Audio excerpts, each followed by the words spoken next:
2024, j'y suis allé en total freestyle. Je n'avais pas d'objectif et j'ai dit cette année, je suis juste mon flow et je vois ce qui se passe.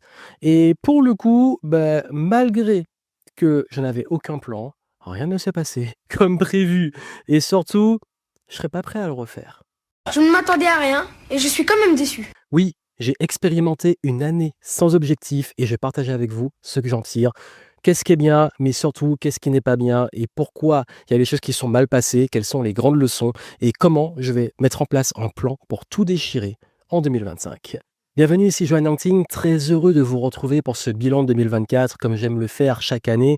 Cette année a été très spéciale et j'ai envie de dire ça a été l'année peut-être la plus plate de ma vie depuis très longtemps. Quand je dis plate, c'est ni des grands hauts, ni des grands bas, mais pas mal de leçons que j'ai envie de partager avec vous parce que j'ai vraiment fait une expérience. L'expérience, pour donner du contexte, c'est que je me suis dit, cette année, je me fous la paix. Cette année, j'ai pas d'objectif, si ce n'est un seul, et je vais vous le dire. Mais aussi et surtout, j'avais pas un plan défini. J'avais pas un super plan de domination avec une stratégie définie. J'ai juste dit, cette année, on y va au jour le jour, on voit ce qui se passe, et j'y vais au talent. Le problème, c'est que j'y suis allé au talent et le talent, il a beaucoup aidé, mais il y a eu beaucoup, beaucoup de limites. Et entre nous, j'ai appris pas mal de choses qui vont être intéressantes sur pourquoi finalement les objectifs, ouais, c'est quand même important, mais aussi et surtout, comment bien les fixer. Parce que très souvent, on peut en mettre et ça peut faire exactement le même effet que là, ou carrément l'effet inverse, vous démotiver et flopper. Donc voici les grandes leçons de 2024. Et ce format va être posé, on se pose, on fait le bilan calmement. Et si ça vous intéresse justement de faire un bilan en étant guidé et pouvoir mettre en place justement vos stratégies, votre plan pour l'année qui arrive, mais surtout faire le point sur l'année qui se clôture, vous avez mon journal New Year Flow. Si vous ne l'avez pas, vous pouvez le télécharger gratuitement. C'est en descriptif et ça va vous aider justement à faire le point, à prendre du recul et pouvoir justement faire un réel bilan et une réelle planification de transition sur la nouvelle année. Et en plus, vous avez une vidéo où je vous guide pour pouvoir bien l'utiliser. C'est gratuit. Téléchargez-le. Ça va beaucoup vous aider. Et je sais que chaque année que je partage ces points-là, beaucoup me demandent, toi, comment tu utilises ton introspection, comment tu tires les leçons comme je le fais là, comment tu fais aussi pour pouvoir planifier tes années. Bah, allez-y, téléchargez-le, c'est gratuit et suivez la méthode quand vous aurez fini justement ce contenu. Alors, comment je me suis foutu dans ce bourbier et comment je me suis lancé dans une année sans objectif, moi qui donne tout le temps des conseils sur le fait d'être productif, discipliné et d'avancer. Justement, ça fait des années que j'enchaîne. Pour faire un historique rapide, de 2011 à 2017, c'est là où la transition entre j'ai fini mes études, je lance mon activité et j'évolue. 2014, donc il y a 10 ans, j'avais fait mon premier séminaire, le séminaire Révolution positive à Paris. Et après, j'ai enchaîné sur une continuité, j'ai développé des projets. Mon entreprise a pris de la croissance chaque année. En 2017, il y a eu le gros pivot de Game Entrepreneur que j'ai lancé. 2018, j'ai lancé pour la première fois une tournée de conférences à travers la France et l'Europe. Donc, j'étais allé aussi en Suisse, en Belgique. 2019, le Game Entrepreneur Live, qui a été un gros événement qui m'a coûté, entre guillemets, la moitié de l'année en préparatifs, investissement, etc. Et la deuxième partie avec les immersions et les événements, c'était vraiment axé conférence. 2020, on sait tous comment ça s'est passé. Et en plus, en 2020, en fin d'année, moi, j'ai déménagé. Et ensuite, 2021, ça a été l'une de mes meilleures années de vie, de business, tout. C'était vraiment l'année où tout était tapis rouge. Et surtout en termes de résultats, en termes de voyage, exceptionnel. 2022, je me casse la gueule. En plus, je prends les décisions de développer une plus grosse équipe, de faire des nouveaux projets, je voyage, pas mal de choses en place. Et puis en fait, tout s'est entre guillemets écroulé dès l'été. Problème de santé, puis enchaînement de problèmes par-ci par-là, grosse décision à prendre, faut tout reset. Et voilà, c'était finalement une sorte de révolution personnelle. Ça a enchaîné pas mal de difficultés, même sur le plan personnel, de remise en question et tout. 2023, ça a été l'année de la remontada.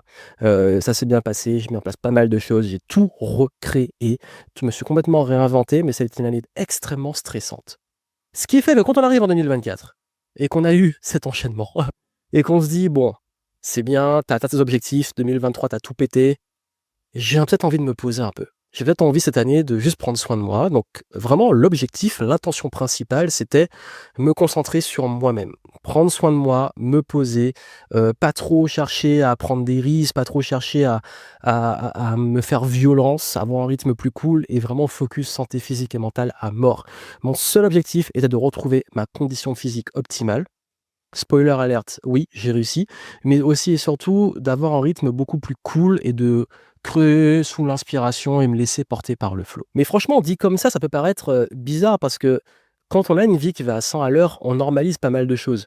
On normalise le fait de faire une tournée de conférences, de sortir des livres, d'atteindre des paliers de chiffre d'affaires, de croiser des personnes, de créer des équipes, de créer des projets. Il y a plein de choses, de voyager. Ça devient en fait une forme de standard, c'est un rythme normal. Des choses qui peut-être pour des gens paraissent parfois, ouais, peut-être extraordinaires ou je sais pas. Moi, c'est devenu une norme. Mais ce qui fait que, je peux faire même, par exemple 2023, pas mal de choses assez ouf. Sortir un livre, faire une tournée de conférences, donner des conférences partout, lancer plein de programmes et chaque lancement est un carton. Mais à la fin, ça reste quand même dans ce que je sais faire et que j'ai l'habitude de faire. Donc j'ai pas trouvé ça exceptionnel. Mais ça, c'est vraiment très personnel pour le coup. Mais parfois, justement, quand nous, on a des années, qui s'enchaînent comme ça, au bout d'un moment, on se rend pas compte à quel point justement ces années sont exceptionnelles. Mais même dans les grands bas comme 2022, c'est une année où quand tu prends ça et que tu vois tout ce que ça t'a appris avec le recul, tu te dis: «Mais c'est ultra important en termes de transformation sur le plan personnel, sur le plan entrepreneurial, sur le plan humain». Donc moi, ça m'a vraiment aidé à comprendre que finalement, le plus important pour moi en 2024, c'était de prendre le temps et arrêter de courir. Arrêter de vouloir tout le temps faire des trucs et tout le temps continuer sur cette lancée. Et donc, l'objectif, comme je l'ai dit, santé physique et mentale, j'avais pas d'objectif de chiffre d'affaires, j'avais pas d'objectif même chiffré, si ce n'est me sentir bien et être satisfait. Ça peut paraître complètement bizarre et contre-intuitif, et du coup, j'ai expérimenté ça dès le début de l'année. Comment ça s'est passé? Même si je n'avais pas d'attente, c'était bizarre. En fait, pour être honnête, je crois que j'étais trop en freestyle et je suis vraiment parti dans tous les sens. Ça veut dire que, j'ai fait pas mal de choses, mais j'avais pas une impression d'être coordonné ou d'avoir un fil conducteur harmonieux, du fait que j'avais pas d'objectif. Donc du coup, moi, je sais gérer un business, je sais improviser sur plein de choses, je sais lancer un produit, je sais avoir des idées et les matérialiser. Mais le problème, c'est que quand c'est que comme ça, au bout d'un moment, on fait des trucs, on avance dans l'année et puis on se dit: «Bon, c'est cool, ça avance, les résultats sont satisfaisants, ils sont pas exceptionnels, mais j'ai pas l'impression d'avancer», même si on avance au fond, hein, mais j'ai pas la sensation parce que je vois pas que j'ai un objectif et que je l'approche ou je dépasse ou j'échoue et je tente autre chose.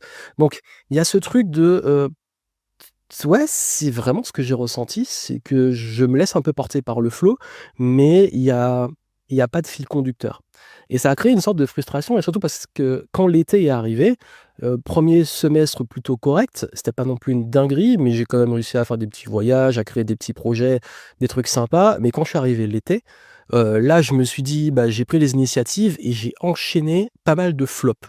J'ai enchaîné aussi pas mal de déceptions. Et ce qui fait qu'au bout d'un moment, en fait, comme je disais que j'ai pas l'attente et je suis quand même déçu, c'est ça. C'est que je crois que des opportunités arrivent ou je crois que les trucs se passent et puis finalement, en fait, non. Et puis cette espèce de truc un peu plat, c'est-à-dire qu'il se passe pas grand-chose. Il y a des trucs qui se passent, puis ça retombe et puis ça revient et puis on sait pas trop. C'est vraiment bizarre. Surtout que ça a révélé mes plus grands défauts, c'est que j'ai tendance à beaucoup me reposer sur mes lauriers. Ça soit me reposer sur ma notoriété, me reposer peut-être sur certaines facilités, me reposer sur des compétences. Et quand j'ai pas d'objectif, où je mets de l'ambition, où je me challenge, ou alors que les objectifs viennent naturellement par des coups de pression, genre tu es au pied du mur, ou tu as pris un risque, ou ça s'est pas passé comme prévu et tu dois rattraper, moi ça me stimule. Quand il y a un truc qui me booste, ça me stimule d'aller plus loin. Mais quand, je me contente de, juste du minimum, au bout d'un moment, je fais de moins en moins d'efforts. Ce qui fait que l'été, j'ai fait beaucoup de sport, ça va, c'est OK. Mais, j'ai plutôt un peu suivi les JO, j'ai fait du sport, mais j'ai pas fait grand chose de vraiment constructif sur le plan notamment professionnel. Mais en plus, quand le truc, tu vois que ça marche plutôt pas mal et que tu te foules pas, voilà. Sauf que moi, au bout d'un moment, je commençais à m'ennuyer. Je commençais à me dire: «Mais bon, là, c'est bien, mais bon, peut-être avancer et tout». Donc ce qui fait que fin d'été et l'automne, je me suis dit: «Bon, là, on relance des trucs, on rebooste» et mais ça a pas été comme je voulais et je me suis en fait rendu compte d'une chose, c'est que souvent on paye pas tout de suite, on paye après son inaction. Parce que, quand vous ne mettez pas en place les bonnes actions, en amont, généralement, c'est pas tout de suite que vous allez le payer, surtout dans les affaires. C'est quelques, on va dire, les mois, semaines, mois qui arrivent. C'est comme avec la malbouffe. Parfois, on peut manger mal. Bon, on n'est pas bien sur le coup, on va dire quelques heures après. Mais généralement, c'est une semaine après qu'on va voir l'impact ou quand on cumule plusieurs semaines après, plusieurs mois après, qu'on va voir qu'on s'est laissé aller au niveau physique. Donc, c'est exactement comme ça.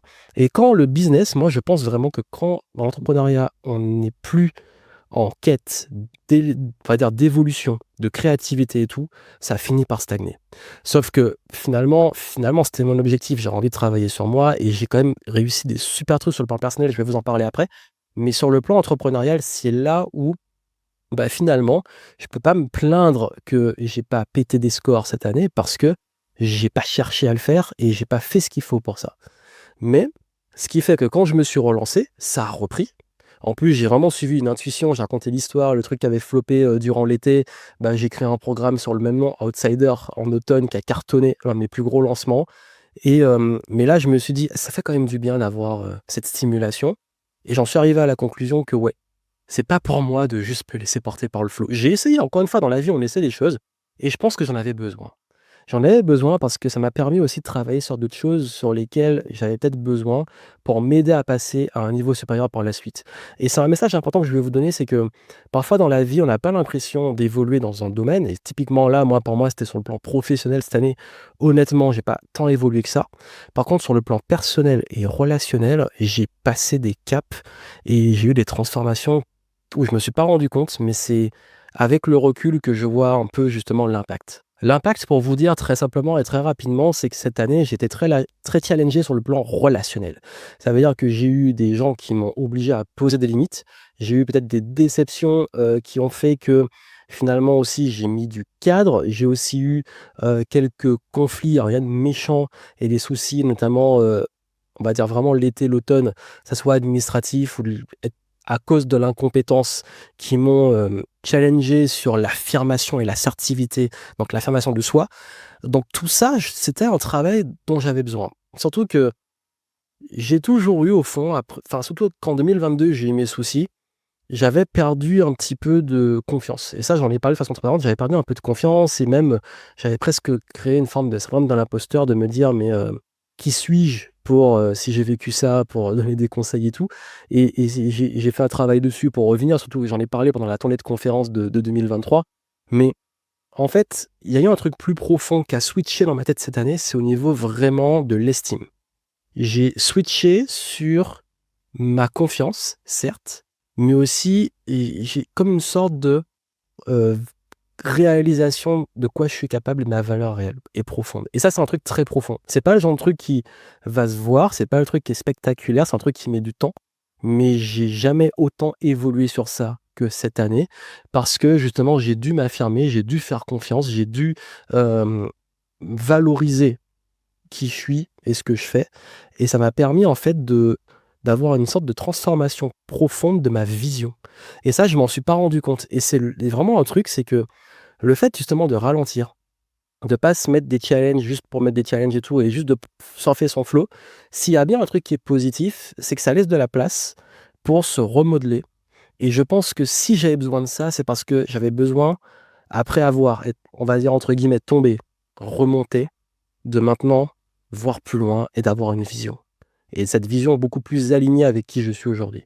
Et cette nouvelle vision, je suis impressionné par, à quel point aujourd'hui pour moi c'est clair où je vais. Alors que je savais plus ou moins, j'avais vraiment une très grosse idée en 2022 mais finalement ça s'est écroulé peut-être parce que c'était pas pour moi et ça arrive dans la vie parfois. Tu penses qu'il y a un truc, c'est là que tu dois aller et la vie te montre que non. C'est pas là, c'est pas là. Non, non, non, non, non. C'est pas le bon chemin. Recadre-toi là. Et là justement je sens que le truc et c'est fluide et il y a une forme d'enthousiasme qui revient et du coup, bah, 2025 j'ai envie de tout péter. Parce que voilà, cette année, non, j'ai pas eu des résultats exceptionnels, j'ai pas fait des choses exceptionnelles, j'ai pas, eu des événements exceptionnels, mais j'ai pas eu non plus de catastrophes, j'ai pas eu de problèmes exceptionnels, j'ai pas eu d'échecs exceptionnels. C'était une année plate, mais peut-être la seule que j'ai eue depuis très longtemps, du moment que je m'en rappelle en tout cas. Mais c'est vraiment le truc qui permet de se dire: «OK, j'ai soufflé, maintenant je repars» et ça permet aussi de voir ce qui nous correspond pas. Parce que moi, finalement, je me rends compte que, heu, Quand il se passe pas grand-chose, finalement, je m'ennuie. Même les problèmes, parfois, on se plaint, mais ça stimule un peu. J'ai besoin de challenge au fond, je suis comme ça. Mais franchement, en termes de confiance, même dans le sport, dans des situations et tout, en termes d'estime et tout, j'ai au niveau du mindset, il y a un truc qui a switché et ça, franchement, c'est ma plus grosse victoire de l'année et je suis très content et ça va impacter mes futurs projets. Ça va impacter tout ce que je vais faire.